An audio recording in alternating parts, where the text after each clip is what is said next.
Okay, so we're going to start by sanding the edges. There really isn't a whole lot to sand. This is MDF, so might just be a couple stragglers that you might have to sand off.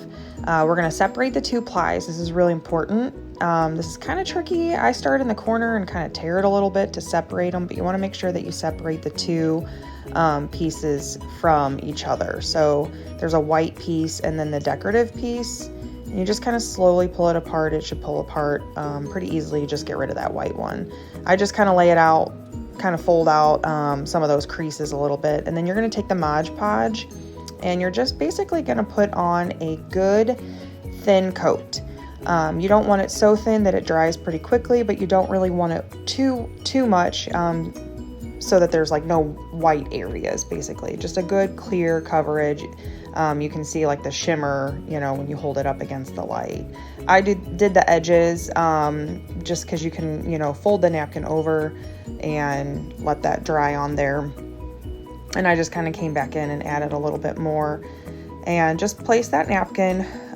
You can see the shimmer too, just right over it. You can kind of use your fingers to real gently press it down, roll it out. The thing is you just want to go really, really gently because this is a pretty delicate piece and you just don't want to rip it. So I fold that back and then I just continue what I was doing before. Just add that good clear layer on and the edges, and then you're going to flip it back over and press that napkin back down.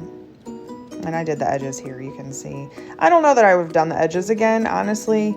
You can paint the edges, if you have some white left over. I like the worn and vintage, run down look. This is decoupage. But you just basically, those little wrinkles, they'll dry. You just don't want to rub it too hard that you start to tear the napkin, because it will get wet with the Mod Podge and it'll start to get pretty delicate. So just as long as it's pressed down pretty good, let it dry. And you want to let that dry completely. So moving on, painting and dabbing the black on the wood cutout. Pretty simple, just like all the other projects. Just kind of dab that black on there. And you can kind of do this spotty too if you want it to look a little bit rusty. You can also take your sandpaper and kind of go over it after the paint's dry and kind of rough it up a little bit as well. But wash your hands. I had black paint all over, and you definitely don't want to do this part with paint all over. So I trimmed off kind of the extra. I honestly would have just trimmed off all the sides, not down any further. I started sanding it, and it's however you like it. So you can always take a little bit of that Mod Podge and add more and like glue down the parts if they come up a little bit. I kind of ripped some there, and it's okay. I mean, I wanted it to look like it was worn and kind of run down. So there my corner kind of tore a little bit. So you just kind of dab your finger in that Mod Podge and just kind of like gently press it down and it'll hold it down. So you'll take the Mod Podge again.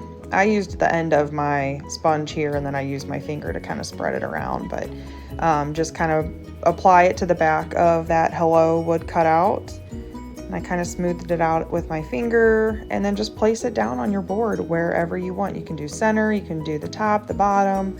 You could do top and put like a little clip on it. Just real cute, kind of little shelf sitter. And that's it.